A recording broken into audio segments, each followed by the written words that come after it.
Hi అందరికీ నమస్తే మీ channel Telugu news updates 24/7కి స్వాగతం. ఈరోజు మనం ఒక సంచలనాత్మక వార్త గురించి మాట్లాడబోతున్నాం. భారతదేశం, పాకిస్తాన్, చైనా జరిగిన ఒక భారీ డ్రామా గురించి. ఏంటో తెలుసుకోవాలని ఉందా? అయితే వీడియో చివరి వరకు చూడండి. లైక్, షేర్, సబ్స్క్రైబ్ చేయడం మర్చిపోకండి. ముందుగా ఇది వినండి. భారత్ మాతాకి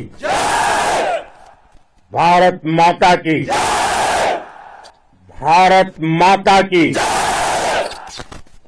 మన ప్రధానమంత్రి నరేంద్ర మోదీ గారు చైనా, పాకిస్తాన్ల ఫేక్ న్యూస్ ఫ్యాక్టరీని స్వయంగా మూసేశారు. ఎలాగో తెలుసా? ఆడంపూర్ ఎయిర్ బేస్కి వెళ్లి మన S-400 ఎయిర్ డిఫెన్స్ సిస్టంతో ఒక ఫోటో దిగారు. అది కూడా పూర్తిగా సురక్షితంగా ఉన్న photo.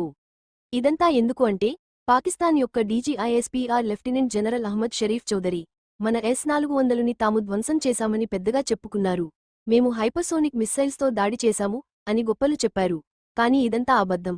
The times of India report ప్రకారం పాకిస్తాన్ వద్ద హైపర్సోనిక్ మిస్సైల్ టెక్నాలజీ లేదని స్పష్టంగా తెలుస్తోంది. వాళ్లు చూపించినవి ఫేక్ వీడియోలు, మార్ఫ్ చేసిన ఇమేజ్లు మాత్రమే. ఇంకా ఆసక్తికరమైన విషయానికి ఏంటంటే, మన భారత సైన్యం ఈ ఇండియా-పాక్ సంఘర్షణలో చైనా తయారు చేసిన ఆయుధాలను సునాయాసంగా ధ్వంసం చేసింది. దీంతో చైనా డిఫెన్స్ స్టాక్స్ ఒక్కసారిగా 9% పడిపోయాయి. అది కూడా మే 13, 2025 నాడు. అంతకుముందు బ్లూంబెర్గ్ రిపోర్ట్లో పాకిస్తాన్ J-10C జెట్స్తో చైనా ఆయుధాలు వాడిందని, దీంతో చైనా స్టాక్స్ పెరిగాయని చెప్పారు. కానీ ఇప్పుడు సత్యం బయటపడింది. ఈ ఆపరేషన్ సింధూర్లో మన భారత సైన్యం అద్భుతమైన ప్రదర్శన చేసింది. పాకిస్తాన్ ప్రచారాన్ని మోదీ గారు స్వయంగా బద్దలు కొట్టారు.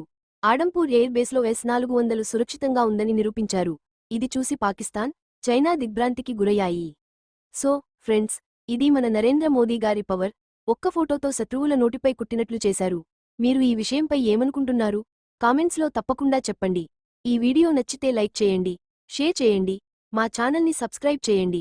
తర్వాత వీడియోలో మరో ఇంట్రెస్టింగ్ టాపిక్తో కలుద్దాం. జై హింద్.